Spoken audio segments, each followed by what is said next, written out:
She wears short skirts, I wear t-shirts. We are gay and we made out on the bleachers, dreaming of the day that you'll wake up and find you can wear a short skirt and t-shirt at the same time.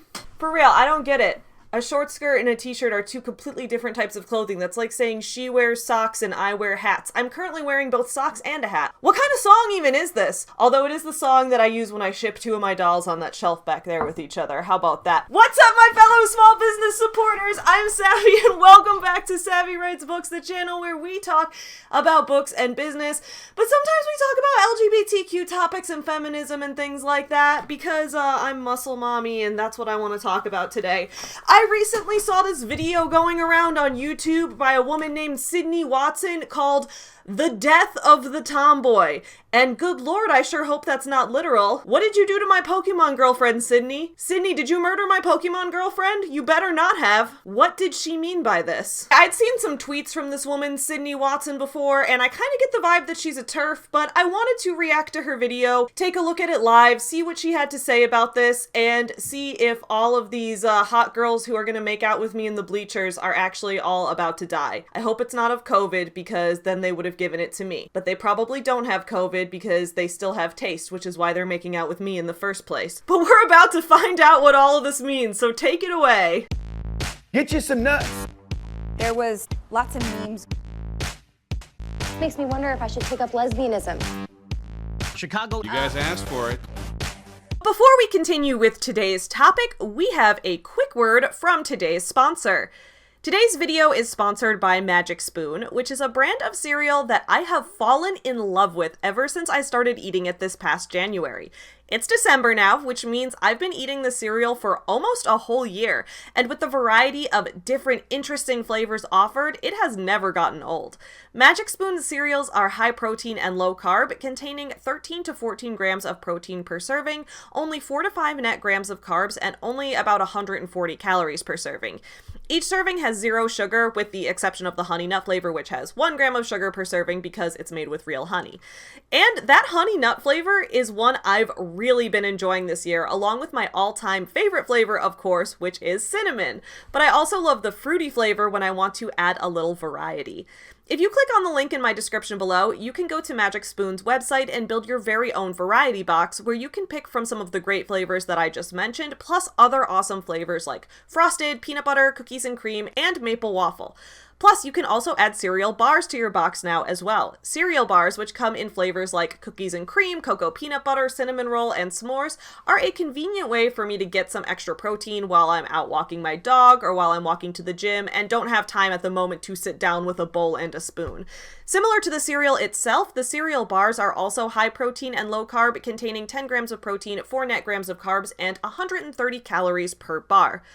All cereals and cereal bars are gluten-free, grain-free, soy-free, low-carb, and keto-friendly. If you'd like to try Magic Spoon cereal for yourself, go ahead and click that link in my description below and use my code SAVVY at checkout, or go to magicspoon.com/savvy for $5 off your order today. Magic Spoon ships throughout the US as well as to Canada and the UK, and orders come with a 100% happiness guarantee, which means that if you aren't satisfied with your order, you can get your money refunded, no questions asked. So if a new cereal is on the horizon for you right now, try that link in my description below, and don't forget to use my code SAVVY at checkout for $5 off.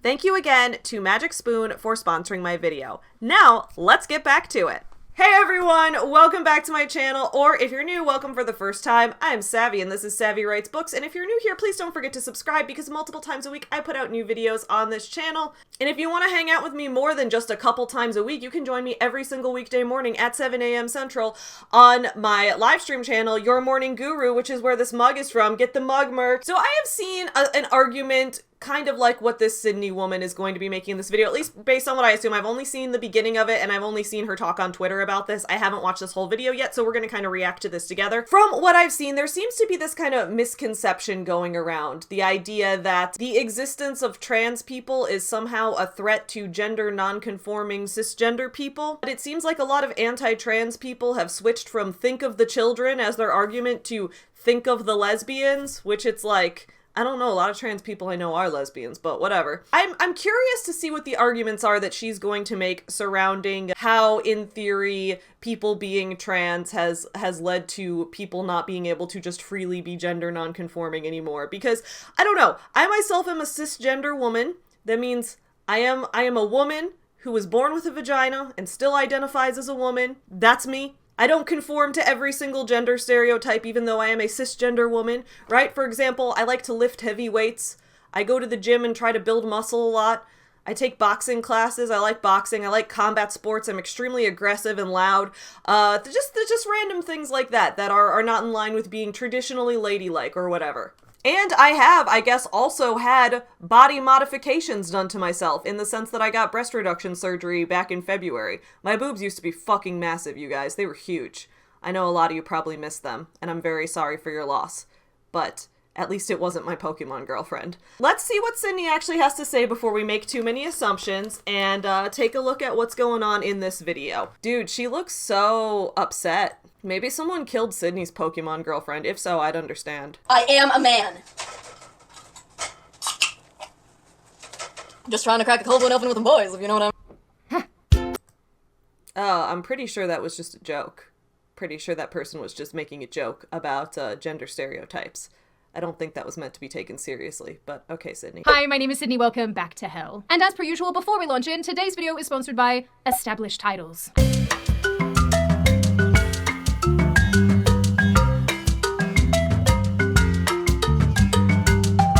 The conversation around gender and sex and presentation has gotten a little, shall we say, complicated over... I mean, I agree. I think that a lot of this can be complicated. I don't always understand everything at first either. Just to make my views on everything very clear, you know, if people are interested in hearing my thoughts as a whole on people's right to transition, if that's what they know will be best for their life, I highly recommend, I'll link up in the cards, you can watch the whole video I did reviewing Matt Walsh's What is a Woman. Basically, I think everyone deserves the right to live their body in a way that they see it as best. And that was a lesson that it became even more solidified for me after I got surgery and felt more at home in my body and felt more confident in myself as a woman. It's funny, I felt more confident in myself as a woman when I had less boobs. It seems a little counterintuitive, but you know what? Everyone's different, everyone's life circumstances are going to be different, and everyone's, you know, self-realization and perception of themselves and self-recognition is going to be different. I'm not a doctor, I'm not a child psychologist. I'm going to leave it up to the experts, and I'm going to trust that people know their own lives better than I do. So I 100% support trans rights. I am part of the LGBTQ community, so I definitely support LGBTQ rights in every possible way. And I support people's right to live life however they want. So if that involves not conforming to gender expectations, that is fine. As I've said, I don't conform to every gender expectation, and I used to get made fun of it for a lot on YouTube. A lot of people would react to me and be like, "What is a woman? Clearly not you. Oh, checkmate, atheists." So much so that we presently live in a time where if you're not an all-out hyper-feminine girly girl, so to speak, then people assume that you're something else. Which is obviously extremely helpful. You can probably already tell the kind of people that are going to pop up in this video. Sorry in advance. I guess if I'm familiar with your content, I might be, but I don't know. This seems a little bit presumptuous. I'm trying to wait and hear you out. Let's think about the children of some choice celebrities just for a moment. I think the issue here is that celebrities shouldn't be putting their kids in the limelight, but okay, we'll continue. Not like that, though. That's weird. Angelina Jolie and Brad Pitt's child, Shiloh, wanted to be called John and dressed masculine for most of her childhood, or at least what we could see of it. People assumed that the child was transgender, and lo and behold, some years later, the child's grown up, and she is a girl. She wants to be a girl. She looks like a girl. Okay. And when I was a child, I dressed in boys' clothes and I wanted to be called Dave. And now I have a weird obsession with doing a series called Deep Daves, where I dive into scammers named Dave on the internet because there are so many of them. That's kind of weird how that kind of came full circle for me. But anyway, when I was like 10, 11 years old, I really wanted everyone to call me Dave. And I dressed in mostly guys' clothes too. But I was not a celebrity's child, so nobody gave a shit. In fact, a lot of people had nicknames. When I remember being in class when I was a kid, a lot of people chose weird nicknames for themselves, and sometimes they were like not nicknames that would usually go with that gender. Like sometimes like girls chose masculine sounding nicknames and guys chose feminine sounding nicknames. Honestly, just because it was fun to try out different names and like call each other nicknames with your friends and stuff. We just did that. But the issue here is that we're putting celebrity kids in the spotlight. This has nothing to do with like the LGBTQ community having a negative impact. Like, this is just an issue of, like, stop putting celebrities' kids in the spotlight. Let Shiloh or John, or I'm not even sure what this person goes by now, because, again, I don't spend my time looking at celebrities' kids because I want them to have some semblance of a chance of a normal life. It's not fair to put kids in the spotlight. Anyway, that's the real issue here. Last year, images of J.Lo's daughter began circulating where she's wearing baggy clothes, has short dyed hair, and looks pretty stereotypically boyish. People immediately made the assumption that she was either trans or non-binary, and randomly started using gender-neutral pronouns for her. And this was a full year before she decided to come out as a they-them. Sorry, she came out as a they-them. I'm not sure that's correct. Something in that sentence isn't matching up for me, but okay, Sydney. Because like I said, if you're not a girly girl, then you're something else entirely. You're a weirdo. Anyway, I've personally made my own comments about this issue over the last year or so. Last November, I tweeted, I remember this tweet because I quote tweeted it and responded to it. That was you, Sydney? That was you? Sydney, what are you a doctor of? I remember she tweeted this and it said, everyone remember when you could just be a tomboy and it didn't mean you wanted to inject yourself with hormones? At the time, I retweeted it and I was like, I'm a cis woman who is tomboyish and I want to inject myself with hormones anyway. In fact, I have had hormones in my life. I've had to take estrogen treatments for various things because my body doesn't work exactly perfectly all the time. In addition, at the time, I was considering whether or not I wanted to take testosterone supplements to help me make more gains at the gym. I ended up not doing it because my dietitian told me it was a bad idea, and I listened to experts. Whether or not someone wants to inject themselves with hormones really has nothing to do with how you dress or how you act. It really has to do with how you want your body to be. And in a world of freedom like we have in the good old US and the good old America, we should be allowed to do whatever to our own personal bodies that we want. I've modified my body in many ways, as I've told you guys. I have a lot of tattoos. I've had plastic surgery on my chest. I bleach my hair all the time, stuff like that. I've modified my own body in many ways, and I plan to continue doing it more. I think that's just a matter of if you want to take hormones and you have a doctor's prescription that says that it is safe for you to do so and that you are doing it under a doctor's supervision with their consent, who am I to tell you not to? tweeted a photo where I'm obviously wearing a lot of makeup and a backwards cap and essentially said, remember the time when you could be a tomboy without injecting yourself with hormones? And yeah, I mean, it obviously got the expected response. It got screenshot, posted on Reddit. I got called a transphobe. Back when I was growing up, if I saw a woman or a girl dressed in the same way as Angelina Jolie or J.Lo's daughters, I'd have assumed they were either tomboys or just shirking female fashion. Today, the assumption is something else entirely, that if you aren't heavily participating in feminine female stereotypes, then you probably aren't a female. Okay, but why are we only looking at this as if it's like a girl thing? Like, the people do this with guys, too. If you have girls that act really masculine, a lot of times people will not make any assumptions at all, but if you have a guy who acts really feminine, especially as a kid, people are like, oh, that dude's gay. He's gonna grow up and be gay. He is so gay. And sometimes, I mean, sometimes that'll be true, but sometimes it won't. Honestly, putting people into boxes, that only limits people more. Just let people do what they want. That's gonna be the theme here today. In my opinion, that's a problem. Not just for society on the whole, but for the women and girls who are being conditioned to think that their non-feminine interests mean that something is wrong with them. So that's what we're going to talk about today. The death of the tomboy. In my experience, it has not been the LGBTQ community who has been telling people that experiences or interests outside of gender norms are meaning something's wrong with them. It's usually the anti-LGBTQ people who are doing that. At least in my experience. Like, if I look at some of the biggest anti-LGBTQ people on the internet, you know, look at the Ben Shapiro and the Matt Walshes and the Steven Crowders, those types of people in the world, right?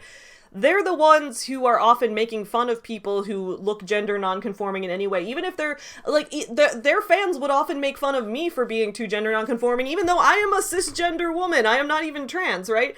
But I guess I'm gayish. I guess that counts towards, like, them making fun of me when they don't know the difference between anything. In my experience, if you want to go outside gender norms, it's not going to be people in the LGBTQ community who tell you there's something wrong with you for that. They're generally going to be supportive.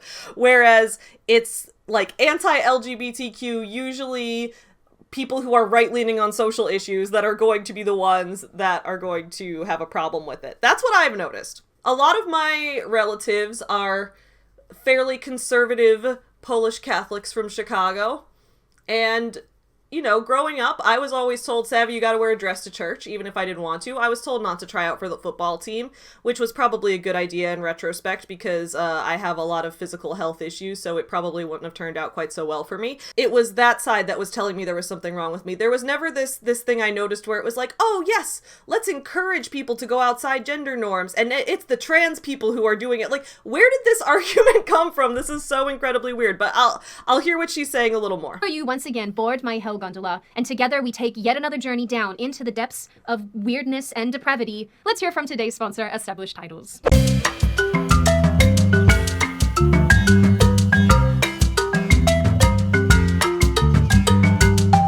If you grew grew up in the 80s and 90s and even the early 2000s, then you can probably remember women and girls in TV, film, and entertainment who didn't fit the girly girl mold. These girls typically were rough and tumble. They rejected stereotypical femininity in favor of sports cars, baggy clothes, rock and roll music. So what we're talking about here is like punk aesthetics, which again has nothing to do with being trans. That's just a punk aesthetic. I think we're conflating two entirely different things here, which is, you know, the way that people want to present themselves, that they're presenting themselves outside of like normie culture and outside of looking in the stereotypical ways that young urban professionals or whatever are supposed to look, not looking like a 50s housewife. You know, there's a difference between that and actively knowing that your body is wrong. These are just two completely separate things. I don't get it. Whiny music. I see you, Avril Lavigne. I see you. You know, I'm not ashamed to admit, I really liked Avril Lavigne. Me too, in a gay way. I'm not sorry about it. She may have been an inspiration for a period of time where I looked like this. Oh, hell yeah. And of course there were equivalents on the male side. The frat boy and the jock versus the nerd and the bookworm. Yeah, but that has nothing to do with gender, again. Also, in a lot of these male cases, you weren't seeing the frat boy and the jock versus the nerd and the bookworm. It was never versus the feminine straight guy and the feminine gay guy. It was never versus that. These were still people who all had stereotypically masculine qualities, even if those qualities weren't related to just like brute force physical strength. But the tomboy wasn't necessarily portrayed as a bad thing. Actually, most of the time, these girls and women were kind of badass. Still are? Movies like It Takes Two and The Parent Trap actually put these kind of girls side by side. Both films were centered around twin sisters, one being portrayed as the perfect proper princess, while the other was the spunky, sporty tomboy. But even before that, people were exposed to tomboys in classic literature. Who's gonna tell her about Louisa May Alcott? Guys, there's significant evidence that Louisa May Alcott was probably not straight, that she was probably queer in some way. There has been, if you read a lot of her old interviews, she regularly has been quoted in interviews talking about how she was never really attracted to men, but did feel a strong connection with women a lot. There were some big lesbian vibes going on in Louisa May Alcott's life, and when she's talked in the past about Jo in Little Women being a character that she put a lot of her own experiences into, I think most people know, right, at this point, that Jo from Little Women is very heavily lesbian coded, right? Like, we know that, right? I'm pretty sure that the sequel to Little Women, there was like Jo's Boys and Little Men and things like that, and I'm pretty sure that those books, Jo's life was meant to be taken kind of as a tragedy. The fact that she passed up on love, she was always being, in Little Women, there was Laurie, who was the friend of the family, who was the man who was always interested in Jo, and he was always trying to, you know, get a date with her or propose to her, and she kept turning him down, and then they end up not together, and then in the future she ends up getting married to some, like, old guy that she doesn't even care about that much. That's supposed to be a tragedy, right? Because she was very obviously a lesbian, living in a time when that wasn't acceptable. And I don't think the book even, like, had the words to put to that. I always thought that was an obvious thing. Let me know in the comments below if you thought Little Women was gay. Let's continue. Such as Jo in Little Women. Yeah, who was gay. Laura in Little House on the Prairie, and Scout in To Kill a Mockingbird. It was something of a cliche in 90s films in particular, especially teen girl dramas. But it actually represented something kind of great. Options. Options for girls. Is Sydney unaware of the big titty tomboy GF stereotype? Is she unaware of these things? These things still exist, Sydney. These things are still quite popular. Has Sydney never watched anime is my question. Be how you want. You want to wear dresses or a skirt? Go right ahead. Have at it. You want to I agree. Have the pink Hello Kitty backpack and buy lip smackers and show all your friends your super cool armbands? I actually don't remember if lip smackers were an Australian or American thing or both. Both. Yeah, we had those here. But if the pink and the sparkles and the Hello Kitty stuff wasn't your thing, well, that was also perfectly fine as well. You know, you can put on your baggy pants and wear your etnies or your DC shoes and skateboard and eat the burgers and smash some beer with the boys. Or you can do all of those things at once. I decided after I got breast reduction that my goal was to become the entire foot scale, because I wanted women to be attracted to me. I just wanted all types of women, no matter what your type is, I'm your type. That's what I wanted. So I became the entire foot scale. I'll pop it up on the screen.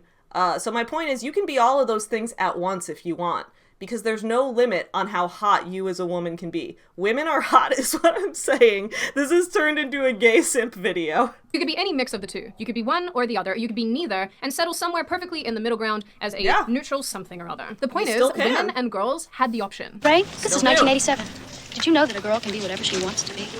I know, my mom's a plumber. It seems like today, despite wokeness and so-called progressive liberal feminism, women and girls have fewer options than ever. Okay, I'm gonna need you to back that up. Being who they are and who they want to be. Of course, the hyper-feminine option still exists, although that's still the basis by which it seems plenty of people decide they must be transgender. They like nail polish, long hair, makeup, and so on. Wait, is she just showing examples of trans women and acting as if that they're only trans because they like stereotypically feminine things? Any of these things are actually what defines womanhood. Okay, yeah, this is just like a fully anti-trans video, okay? This is just like fully Again, I don't want to spend hours going through all the stuff that I already covered in my Matt Walsh video, so I'll link it up in the cards if you want me to go over what being a woman means and how the word woman, how every word is just a word that functions linguistically in a sentence. You can look at that there. But again, I'm going to make this very clear, as someone who's dealt with body dysmorphia and dysphoria throughout my life, although I didn't have gender dysphoria, I just had body dysphoria of knowing my body was wrong when my boobs were so huge, and then I got them reduced, and then I knew my body was right. I just trust other people when they know that something about them isn't right. And then if they make the change, and they now know that their self is right and they're happy to go through the world as they are, good for them. Why are you the how people must live their life police? Just because some trans people exist as a small minority of the population does not mean that women are not allowed to go outside of gender roles. In fact, a lot of the times it is the anti-trans people who make me feel like I have to conform to femininity more. Fun fact, they're not. And although being stereotypically feminine is all over the place, from entertainment to social media to magazines to other kinds of media, there doesn't seem to be too many other options for how to exist as a female. I'm doing just fine. Like I've already mentioned, if you do something besides the hyper-feminine, then you are considered gender non-conforming, non-binary, or some version. Can she give an example? Because so far she's only given examples of like actual trans people. I need her to prove to me that this is like a recurring phenomenon that is taking over our world and pressuring women to have to feel like they have to be completely stereotypically feminine at all times, otherwise people are going to accuse them of being men or something. Like, where? You need to show me this actually happening. Because apparently you can only look one specific way as a female. Something I actually find genuinely hilarious for no good reason other than the fact that it's just funny to me is that all of these women who identify as something other than a woman all look like this. I teach in an elementary school. Again, she was talking there about women who don't identify as women. No, not women who don't identify as... That's what she said. That doesn't make sense. She was saying that... She was talking about people who identify not as women there, right? Now this is like getting wrapped around weird in my head. I'm asking her to show me an example of like a girl who is just like, I am a girl who likes stereotypically masculine things, and everyone else being around her like, no, you're not a girl. You can't be. That's not allowed. Because generally in the LGBTQ community, you just take people's word for it when they tell you what they are. So if somebody asked me, Savvy, are you a woman? And I said yes, everybody just believes me, dude. Because that's how we do things there. So I just need an example of people actually telling someone who is insisting that they're a woman, other people telling them they're not a woman. I need an example of that because she still hasn't shown one. Girl isn't the girliest of girls, and the question becomes, are you really a boy? And if so, then something should probably be done about that. Although it's challenging to pinpoint when precisely it happened, the concept of the tomboy and the usage of it has become more or less obsolete. Since when? Actually, if I'm being dramatic, I'd say the death of the tomboy is a casualty of modern gender ideology. The concept... You still haven't proven this to me. Like, you can say that, but where's your proof? Of gender fluid and then transgenderism took precedence over a woman's perception of her own masculine behaviors. In 2017, an article titled, "My Daughter Isn't Transgender, She's a Tomboy," okay, good for that person's daughter, was published by the New York Times. Of course, it was met with backlash. People accused the writer of suppressing her child's gender identity. Did they? I remember reading that article. I don't remember seeing that. I just remember people in the comments being like, yeah, my daughter's a tomboy too. If you say this happened, like, I guess if you're not going to show me any proof whatsoever, I'll just take your word for it, in which case that was rude of them to do.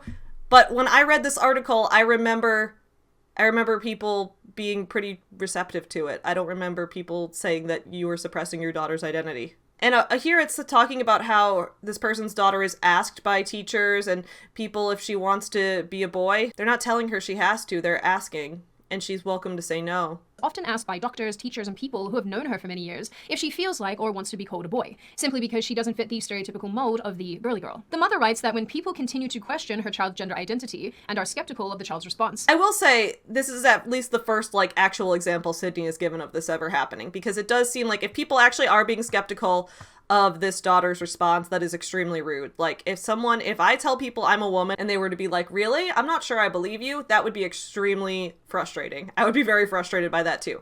So in this case, I am very sorry if that has happened to this person's daughter. However, I would say let's not act like this is like a new thing that has begun as the result of trans people gaining rights. Even the examples she gave within literature, like Joe from Little Women and Scout from To Kill a Mockingbird, those characters, I don't know if you remember, I don't know if you actually read the books Sydney, did you actually read the books? Because those characters, people weren't just like, oh, that's really cool how you are still a woman, even though you do stereotypically masculine things. No, those characters were constantly pressured by the people around them, by their parents, by society as a whole, by their friends, by everyone they knew to start conforming more to gender stereotypes. Jo in Little Women was like relentlessly bullied by her sisters into trying to be more feminine, and she was always pressured to go marry a guy that she didn't want to marry because she was very obviously lesbian. This isn't like something where in the past we would have just said, oh, good for you, sweetie, have your interests, it's all good, you're perfect as you are. No, because even still, women who have stereotypically masculine interests, people still try to make them grow out of it. The whole, like, tomboy idea, too, is often people associate it with childhood a lot of the time. Like, people are like, yeah, I was a tomboy when I was growing up, too. Like, people don't usually assume that you can still stay that way when people expect you to grow up and to develop feminine qualities that are appealing to straight men as you get older and things like that, unless you are to become a butch lesbian, and even that we have to put into a category as a specific style and things like that. Yes, it is rude if people are doing that to this child. However, at the same time, it wasn't like there was a world before this where people were just going to be totally cool and accepting. That world didn't exist. Left alone, would boys really never wear pink? That's rhetorical. Pink was for decades considered a masculine color. True. Would girls naturally reject Matchbox cars? Of course not. But if they show preferences for these things, we label them. Somehow, as we have broadened our awareness of and support for gender nonconformity, we've narrowed what we think a boy and a girl can look like and do. I don't think that's necessarily true. More and more people are trying to say that toys shouldn't be gender segregated. Honestly, I'm just against gender segregation as a whole. I'm in favor of just, like, combine everything, dude. Parents asking if their daughter is in fact a boy because she happens to like non-stereotypical girly things. Doctors and teachers helping children determine that they're in the wrong body based on their superficial interests. I have a 5-year-old assigned male at birth kid, and she went to her dad's this weekend, who is, transphobic. So she has to change into shorts before she goes over there because she's not allowed to wear dresses. I told her it was time to go change for daddy's house, and she ran and got this cute little yellow dress with zeros all over it. Again, is this an example of a teacher trying to convince a child that they're trans, or is this a child that has told the teacher that they're trans and they're sad that their parents won't accept them? I don't know, because I don't have any information other than this clip she's showing without context. Decided to show it to her dad, and she had a panic attack when I told her she had to put on shorts. She was afraid she wouldn't be able to find the right shorts. Wait, hold up.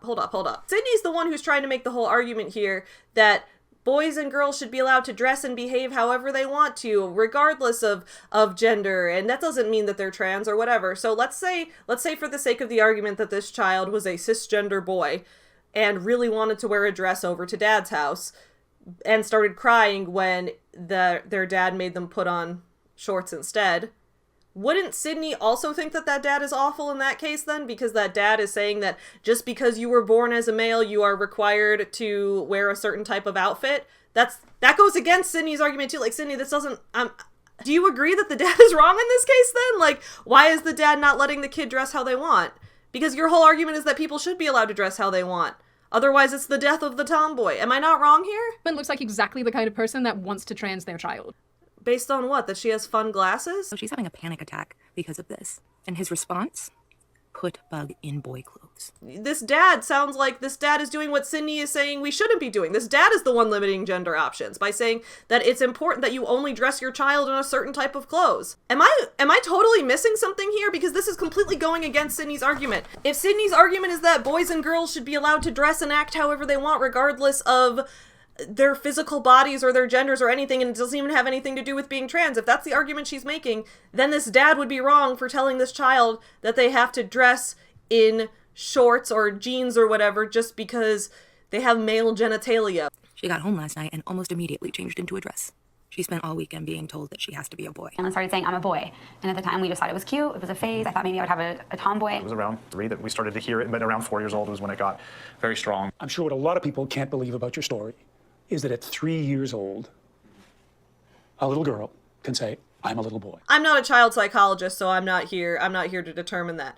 But again, like I said, I liked to buy boys' clothes and go by the name Dave when I was a kid, and I grew up to be a beautiful woman. However, that doesn't mean you should completely discount it. At the end of the day, this really is just I think Sydney and I can both agree on letting kids dress how they want to. If that one student whose dad was trying to make them wear shorts, if that student had just been allowed to wear a dress, there isn't any physical changes happening to that child's body. There isn't any surgeries being done to that child. That's just that child being allowed to dress in a way that makes them happy and comfortable, and there's no harm being done with that. That is just more freedom, right? So Sydney's over here upset about the death of the tomboy, but is totally cool with a dad forcing I'm unclear if the child is trans or what, but forcing a child to have to dress in a boy way because that's what their dad says. I don't get it. So at age 5, Ryland began living as a boy. Yeah, and there were no permanent changes done to Ryland's body at this point, I'm sure. And maybe when Ryland is an adult, they will choose to have surgeries if that's what is going to be best for their body. But at this stage, it's fine to just let kids dress and act however they want. Remembers how he refused to wear clothes made for girls. It was a little way of showing my mom and dad that I was a boy. Okay, but seriously, this feels like a fever dream. Obviously, this side of the issue is very odd and concerning, but what I find especially weird is when people take literary or fictional female characters and insist because they're non-traditional in the way that they do things, they must be transgender or something other than a woman. I saw an article recently that suggested Jo from Little Women is both trans and queer. For those who... She is queer. Like, that's very obvious. You read the interviews with Louisa May Alcott, dude. Have some literary literacy, Sydney. Not familiar, Jo is a character who views herself as an equal to her male counterparts during a time when society... She's also not interested in men, and Louisa May Alcott, who has been open about the fact as the author that she based Jo on herself, has been very clear that she was only ever interested in women. Jo being queer is pretty common knowledge in literary circles, I thought. He probably did not. She's outspoken and unapologetic about not being interested in female stereotypes. This, like I said, according to activists and left-wing journalists, makes her queer or trans. Ugh. Also, what's wrong with someone being queer or trans? Why can't they be? Not everybody is, but some people are, and that's okay. I don't get what is Sydney's goal here? Female is such a driving force behind modern gender ideology and hilariously reinforces the very ideas progressives are trying to dismantle. Modern gender activists have blockaded roads women and girls used to take to self-acceptance. Now they prefer to use labels like gender nonconformity. Not necessarily. There are plenty of hot butch lesbians I know who are absolutely women, but are very happy to dress and behave in masculine ways. Because masculinity and femininity are not even like hard things that are set in stone. They're these things that can change over time with culture. Say gender nonconformity, what they really mean is someone who either isn't blue all the time or pink all the time. In other words, an individual with a personality. It seems like today, personality and gender are interchangeable, with more young Based on what? people, especially girls, believing their lack of interest in looking or acting like Kim Kardashian means there's some special other thing. This way of thinking is being reinforced all over the place. Okay, I need you to show me where it's being reinforced, because so far all you've shown me is like actual trans people who have transitioned just being happy with their life. The insistence that rejecting stereotypes associated with your sex means that you're in fact the opposite sex or no sex is finally being addressed by some governments around the world, because there are inevitable issues that arise from telling children, especially, that they're in the wrong body. The Department for Education and Skills in the UK instructed teachers not to tell girls who act tomboyish that their gender is male. The guideline I mean, nobody should tell anyone what they are. We should let people figure themselves out. States that children should not be led to believe that their preferences mean that their personalities or bodies are wrong, which feels... Okay, but who was doing that in the first place? I again, people keep saying like, oh, people are telling children that they have to be trans. When has this happened? I was a teacher for a long time. I've never once seen it happen. It's insane because like most of us know this by default, but modern gender ideology and its fanatics don't seem to agree. Efforts of these people to broaden the definition of gender and fight stereotypes has actually just done the opposite. They've trapped people in stereotypes and forced children into bodies that are not theirs. Who has forced any child into any body? Nobody has modified children's bodies. When people are talking about, like, trans surgeries on children, they usually mean children as in, like, sometimes a 16 or 17-year-old might get surgery, but usually that's done after age 18, at the very least in the US, because it's very expensive and people don't usually have the money for it then. But we also have cases where it's like taking hormones is also usually done in your late teenage years. But if we're talking about children, like the examples that she showed in here were children who are like 5, 6 years old. We saw like kids in elementary school. I need a single example of one of them ever having surgery done to their bodies, because I haven't seen it. All I've seen is it being said, okay, you're allowed to dress how you want, you're allowed to go by whatever name you want. which is what kids should have the option to do anyway, regardless of whether or not they're trans. You should allow kids to go by whatever name they want and go by and dress however they want, because forming your own identity and sense of self is important, especially in a society based on freedom and individualism. Off the concept that women don't need to be girly girls in the process. You now have to get a micro fringe and pierce your septum and make TikToks. Join us. Am I TikToking correctly? I don't know, she looks kind of cute like that. Am I doing it right? My nose ring fell out. But this isn't just about women being forced into potentially transgenderism because they don't fit female stereotypes. This also has to do with the creation of new gender labels and trendy gendered stuff that didn't exist in the past because there wasn't any need for it. Simply because you didn't like stereotypical female things didn't make you a brand new gender. But I think that Sydney is... Her issue here is that she's, like, equating two things. She's saying, just because you don't like things that are stereotypically your gender doesn't mean you're trans. I agree. We agree on that, Sydney. Everyone's agreed on that in the first place. Nobody's saying that that thing makes you trans. People know that they're trans based on their own sense of, like, knowing that their body is wrong. We develop our own sense of, like, self-recognition, and when the person you see you know is not yourself and you know is wrong, this is such a hard feeling to, like, a hard thing to explain to other people who have never felt this. It's really hard to explain, like, a type of pain or a type of confusion. I don't even know what words to use. When someone else hasn't experienced something, it can be really hard to explain to them what it feels like. But I have looked at myself in the mirror back when I had my huge titties, and I said, that's not correct. That is not how SAVY is supposed to look.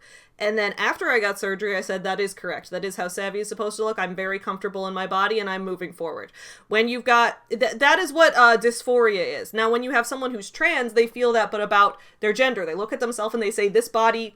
this self is not correct. I need to change how it looks because the self I'm presenting to the world, when we have a sense of self-recognition when we look in the mirror, the thing I'm seeing does not fit my internal perception of myself.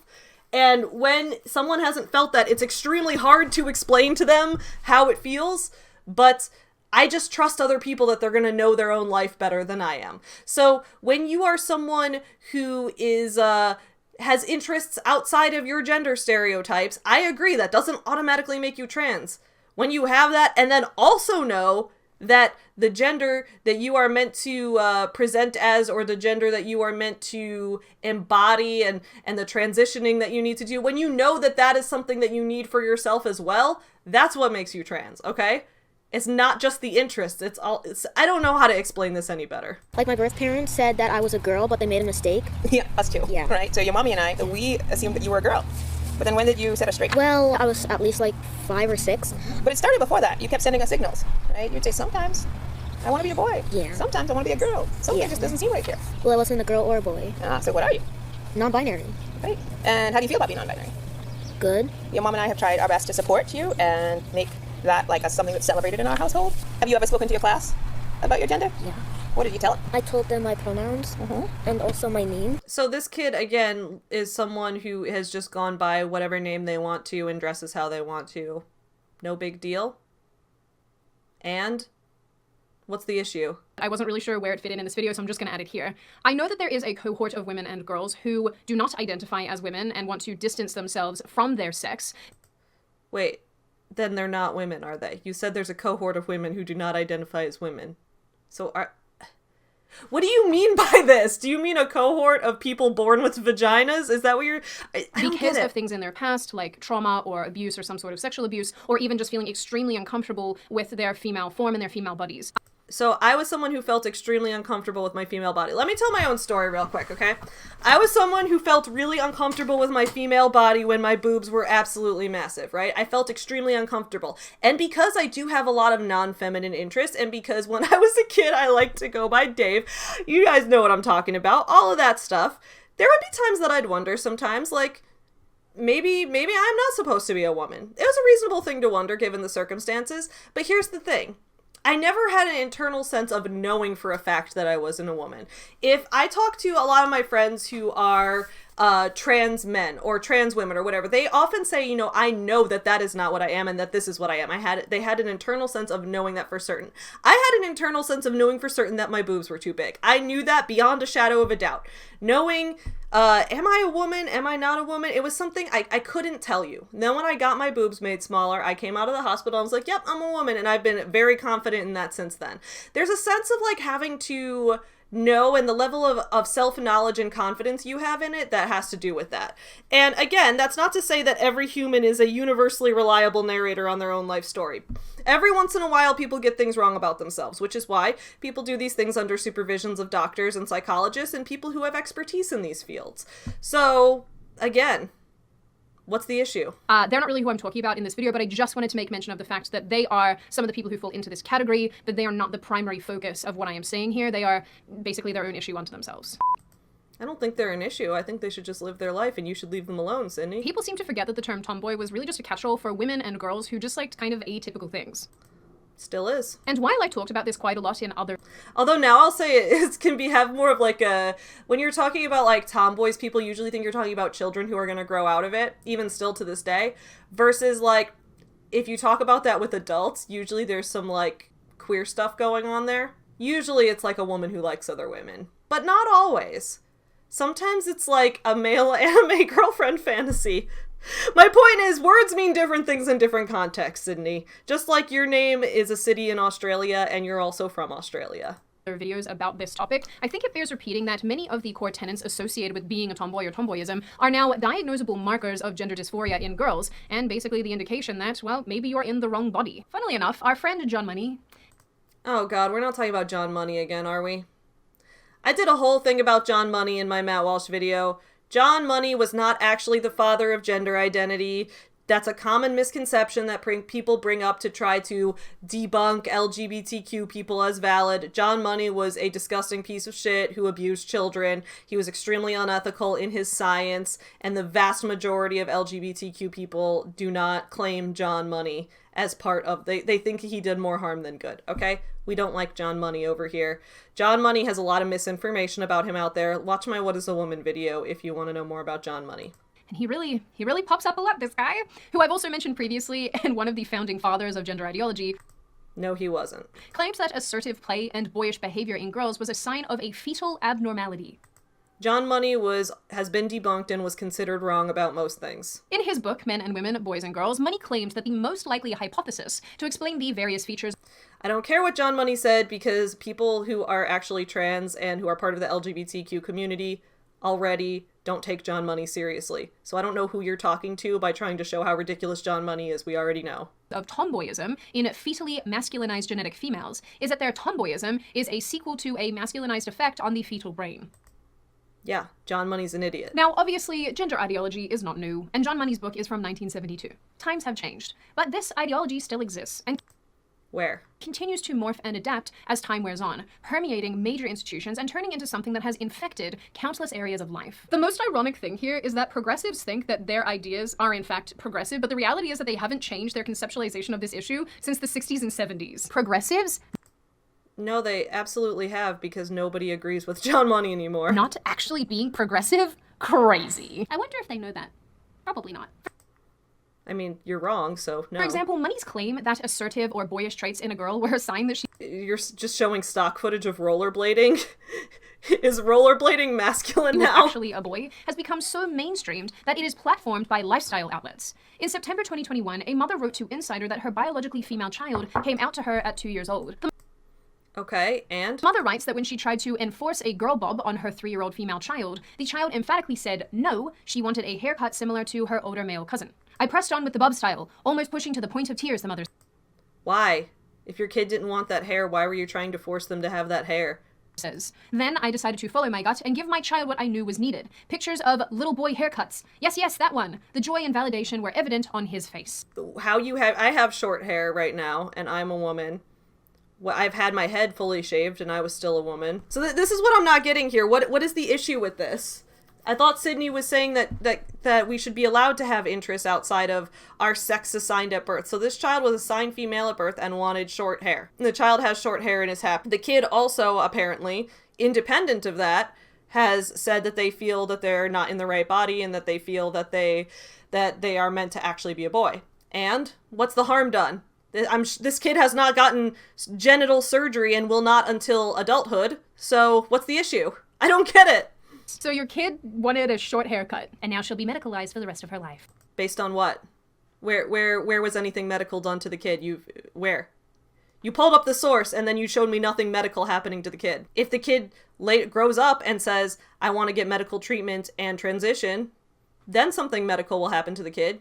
But they won't be a kid, so something medical will happen to the adults at that point. What's the issue? Now, if all of this was a matter of identification, of some brand new spanking word coming in to replace tomboy, that still refers to a boyish girl, that would be one thing. But that's not what's happening here. Right, because nothing's actually changed. This new conceptualization of gender that we have comes with some pretty negative consequences that the word tomboy did not have. Yeah, because they're different things. I don't know what I disagree that they're negative consequences, but she's like, did you know that, like, girls can be tomboys, but also some people are trans? Those are two different things, Sydney! The last number of years has shown us a tremendous increase in children seeking transition services all around the world. I mean, that could be because being trans now, like, there's a lot more doctors who understand it. Now, here's the thing. Okay, let me explain a logical fallacy called correlation not equaling causation. I've had to explain this in other videos I've done before. For example, when I reviewed The Subtle Art of Not Giving a Fuck by Mark Manson, and in that he was like, guys, can you believe that the world's richer than ever, yet there's more people getting diagnosed with anxiety and depression? That means that people must be sadder even though the world is wealthier, which is a fallacious conclusion to draw. Reason being that you can look at more people getting diagnosed with anxiety and depression, but that doesn't actually mean that more people are more miserable now than they used to be. It means that now that, one, there are more options for treatment. So in the past, why would you bother, paying exorbitant amounts of money, especially in the US, to get treatment when there weren't even many options available for something that would just be a waste of time and money? And second of all, a lot of times people didn't know all the signs to diagnose something yet. So in the case of people being trans, a lot more services are available now than were in decades past. A lot more things are available for people to seek out treatment for. And when kids seek out treatment for being trans, it's not that they're seeking out treatment in the sense that they're getting their genitals operated on. They're seeking out treatment in the sense that they're probably speaking with a therapist. They might be trying to talk with a psychologist about what this means for them. They might be trying to talk with someone about what things they might want to do in the future if they still feel that way when they go through puberty and things like that. Those are the kind of things that kids are actually seeking, not permanent surgical changes to the body. Again, if you want a full debunking of all of this rhetoric, Matt Walsh, What is a Woman video, watch the whole thing because I went into pretty big detail about this and I don't want to just throw out sound bites. But my point is, just because more people are seeking physical treatments for being trans does not mean that it is based on ideology. It could also be just based on medical advancements allowing this to be a possibility in the first place. You have not proven to me that there's actually a causal relationship. In 2018, there was a 4,000% increase in girls doing so in the UK, and similar numbers have come out in the United States. There are a multitude of reasons for this, but I believe one of them is because as our society has apparently opened up, our definitions of what makes a girl a Okay, you literally just said, there are a lot of reasons that this could be, but I believe that this is the reason. You've shown no proof that that's the reason. Girl has become a lot narrower. No, it hasn't, dude. Okay, I still need Sydney to point me to this magical world in the past where it was totally cool for people to just go outside of gender norms. When was that? When and where was that? Because all of these examples you brought up of, oh, these girls in these movies had these masculine qualities, usually those characters were bullied for that, or usually if you were a person who did that in school, in real life you were bullied for that, your family was constantly trying to pressure you not to be that way. Where are these examples of this utopian past where people were allowed to just freely move outside of gender roles as long as they identified with the genitals they have? When did that happen? When did that exist? Please tell me. That made you a tomboy 20 years ago now mean that you're in the wrong body and no, you can still be a tomboy now. I know plenty of them. I fucked 12 of them last night. Your nonconformity must be medicalized. It might sound extreme, but it seems that modern gender activists are actually forcing women and girls to choose between two equally crappy paths. Nope. Either be a pink dress-wearing bimbo or disassociate yourself from womanhood, inject yourself with I mean, calling someone a bimbo is kind of rude. That's a little misogynistic, Sydney. Let women wear pink and have big titties and blonde hair and be intelligent. Experimental hormones and cut your breasts off. It's one thing to not want to be a girly girl. It's another thing to medicalize and turn a tomboy into a lifelong big pharma customer. You're right. Those are two different things. Because people who transition and people who are just outside of gender norms and don't transition are not the same thing. There are plenty of women who are still women and have done no surgeries to their bodies, but dude, someone tell Sydney about butch lesbians, please. Someone tell her. Someone tell her. Those of us who grew up in the 90s and early 2000s had ways of expressing ourselves and the things that we liked, our hobbies, interests, clothing choices, without it meaning something more. Better yet, there were people we could actually emulate, women who didn't fit stereotypes who were still comfortably. Okay, but if you are a trans man, you probably don't want to look like this woman here.